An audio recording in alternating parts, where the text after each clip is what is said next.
What's up, college sports fans? I'm Stucky. I'm Colin Wilson. I'm Mike Calabrese. I'm Maria Marino. I'm Charlie DiSturco, and we're excited that the Big Bets on Campus brand is launching its very own YouTube channel. You'll be able to find every episode of the BBOC podcast, live shows, and other college sports content on this new channel. Not only will the channel be dedicated to betting on college sports, but you'll also be able to find exclusive interviews with former college athletes, college football power rankings, and updates on other topics like the brand new College Football 25 video game series and the ins and outs of the recruiting trail all the way down to the transfer portal. Whether you're into college football, college basketball, college baseball, or any of the college sports, we are the home for college sports, and BBOC is the channel for you. Make sure you subscribe so you don't miss any of the action. I'll see you there. Hello and welcome to Payoff Pitch Action Network's Major League Baseball betting podcast presented by BetMGM. I'm Charlie DiSturco, filling in for Brendan Glasheen in the host chair today, joined by BJ Cunningham to dive into this Tuesday slate in Major League Baseball. We have a 15-game slate on deck after yesterday's 20 teams in action, a full slate of games, 15 total on this Tuesday, August 27th. BJ, it's going to be a quick episode here. You're on as the analyst. I'm on as the pseudo Brendan Glasheen host role. Your best bet for this Tuesday slate. Hit me. I'm going to go with the Padres for the first 5 innings at minus 140. Dylan Cease on the mound, obviously been very, very good as of late. The metrics between first half of the season and since the All-Star break, overall from an expected standpoint, from his expected ERA to xFIP, both have been kind of about the same. But what he's really done a very good job of is limiting his home runs. In the first half of the season, he had okay home run per 9 rate at 1.15, but now he's got that down to 0.45. And, Cease is somebody that mainly just utilizes 2 pitches, a fastball and a slider. Both of them are incredibly effective. The slider has well over 40% whiff rate. Both pitches have over a 120 stuff plus rating. And going up against the Cardinals lineup, that's going to work really well because the Cardinals are league average against right-handed sliders, and they're in the bottom 5 against right-handed fastballs. So Cease should have a really good matchup. Also, the Cardinals have been below average over the last 30 days as well in terms of their overall hitting metrics. On the flip side, Miles Mikolas has been an average major league starting pitcher. He's got an ERA over 5 right now. He is due for a little bit of positive regression. His expected ERA sitting about 4.3, but he is somebody who needs to generate soft contact because he has the lowest whiff rate of anybody in baseball. He hardly ever walks anybody. So he is somebody that has to live in the zone and generate that weak contact. And doing that against the Padres lineup is a very dangerous game to play because the Padres are hitting the ball so well as of late. Over the last 30 days, 125 stuff plus rating. They're so good against right-handed pitching as well. So I think this is a fantastic matchup for San Diego. I'm going to avoid the Cardinals bullpen here and just target Cease in this first 5 against Mikolas. So I like them at minus 140. Yeah, I mean, it makes sense. I feel like even the soft tossers, Gibson, Hendricks, Mikolas, yes, they're due for negative regression, but at a certain point when you can't generate strikeouts and you're relying on balls being put into play, I don't know if there's any positive regression going to be coming for guys like Mikolas. And you look at his numbers, yeah, he had a quality start his last time out, but the other last 3 starts before that, he had given up 4+ runs. Definitely a fade guy, a guy that I look to usually play opposite props. Maybe I'll dabble into a couple of Padres props fading Mikolas here. But there's the best bet. BJ going with the Padres over the first 5 at minus 140. It's time for Fade the Public. And so we have the Cleveland-Kansas City game, and right now they're finishing up in the bottom of the 9th. Kansas City looking for a doubleheader sweep, and it looks like they'll get that 73% of the money, 80% of the cash on Cleveland now to bounce back. Gavin Williams taking them out against Michael Lorenzen. We've talked about Michael Lorenzen being a negative regression candidate through and through the last couple of weeks. And before, BJ, I kick it to you, just a funny note that I found today on Twitter. The Guardians were 1-13 entering in double headers since last season. Today, with 2 more losses now, they'll be 1-15. I don't know if it's just something where they don't sleep right knowing they have 2 games back to back, but 1-15, it seems like they're due for some positive regression at some point. Yeah, that's crazy. Yeah, it's interesting because I'm going to target the first 5 over here at over 4.5. But what I will say is the Guardians just completely emptied their bullpen. in both games and couldn't come away with a win. Everybody's pitched. Now all their top 3 guys have pitched in back-to-back games. So if you want to also play a full game over, I think steering towards an over 9 might be good here. Lorenzen, like you mentioned, negative regression candidate. ERA sitting around 3.8, but his expected ERA is up at 4.6. I mean, the thing with Lorenzen that's been kind of the story of him all season long is he just cannot be effective with his sinker that he throws a ton. Guys are hitting it really, really hard. He also isn't that effective with all of his other pitches as well. So he's not generating the ground balls that he used to. So now he's, in this weird position where he can't really put up good expected metrics. He's also not that great against right-handed hitters. 360 weighted on base average allowed to right-handed hitters. Guardians can stack a ton of right-handed bats in that lineup if they really want to against him. So I think a good matchup here for the Guardians. The flip side of it is Gavin Williams hasn't been that great either. 10 starts, his expected ERA is well over 4 as well.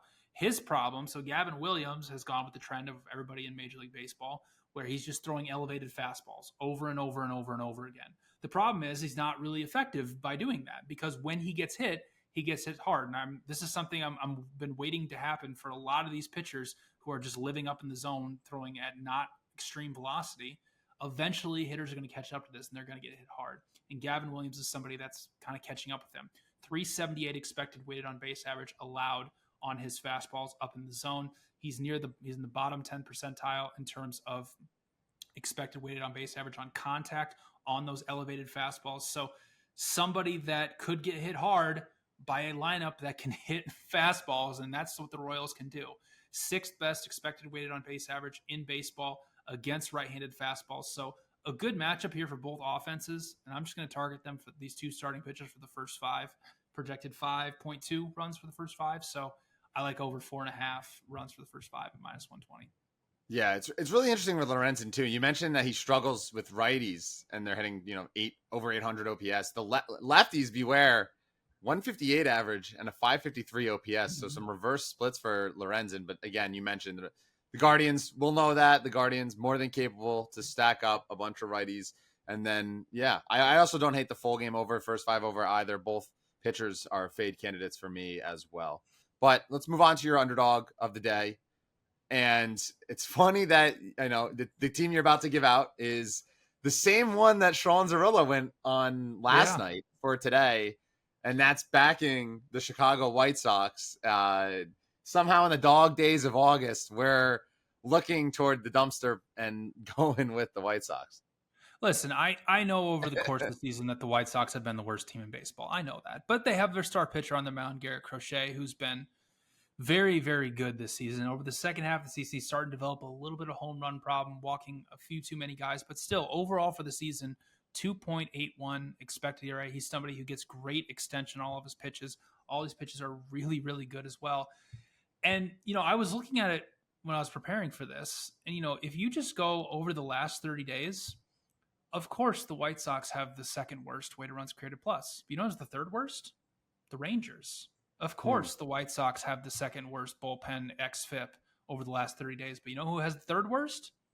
The Rangers.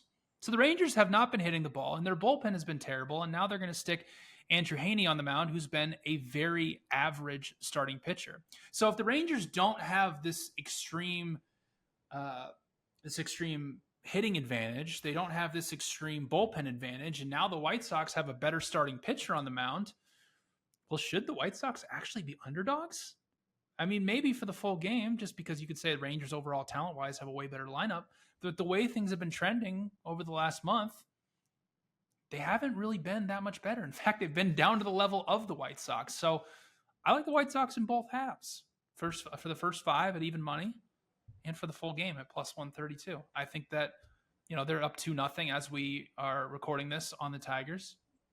Maybe the White Sox will have 2 in a row. Who knows?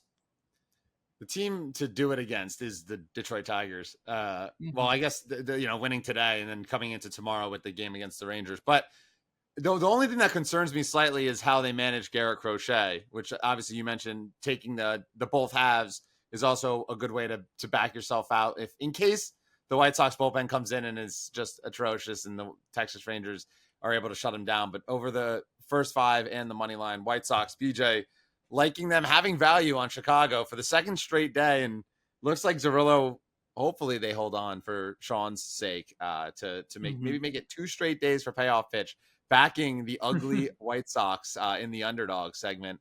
All right, BJ, we're rounding this out. Quick episode here. One final bet you have for tomorrow's slate. I'll stick with another first 5 over Yankees Nationals over 4.5 at about that -120 range. Garrett Cole, since coming back from the injury, has clearly been worse than he has been in years past. Last season his stuff plus rating was 124. Now it's down to 112. A lot of that has to do with his fastball. It's down a full mile per hour. The stuff plus rating on it is down 10 points. So he's been getting his fastball hit a little bit harder than he has in years past. The Nationals over the last 30 days have actually been above average in terms of weighted runs created plus, and they are pretty good against right-handed pitching. So I think that Cole's not just going to be an automatic, put up a shutout over 5 innings here. The flip side is there's outside of the Diamondbacks, there's no hotter offense in baseball than the New York Yankees right now. 133 weighted runs created plus over the last 30 days. They're number 1 in baseball against left-handed pitching. They're going against our good buddy Patrick Corbin, who we all know the story with him at this point, right? So I think we're going to see a lot of runs in this game, given with these 2 starting pitchers, with Cole kind of regressing and Patrick Corbin being, over the last 4 years, the worst starting pitcher in Major League Baseball. So yeah, I like over 4.5 at -120. Yeah, you don't have to get me started on Patrick Corbin and how bad he is. And our payoff pitch listeners have known, based on the last couple of months, my thoughts on where Patrick Corbin should be instead of on the starting mound. But that's gonna do it for payoff pitch. BJ going with Padres over the first 5 over 4.5 in Cleveland, Kansas City. The White Sox having value in both halves, and then lastly rounding it out with the Yankees Nationals first 5 over 4.5 for this Tuesday, August 27th slate. Don't forget to download the free award-winning Action Network app. Follow BJ in there and leave us that 5-star rating and review wherever you listen to the podcast. And also check out the Action Network Discord. There's a link in the episode description of this podcast. We'll be back. Well, Brendan will be back in the host chair to look at the Friday slate with Sean and Tanner. But for BJ Cunningham, I'm Charlie DiSturco. Thanks for listening to Payoff Pitch, Action Network's MLB betting podcast presented by MGM. BetMGM. Good luck with all your bets, and we'll see you next time.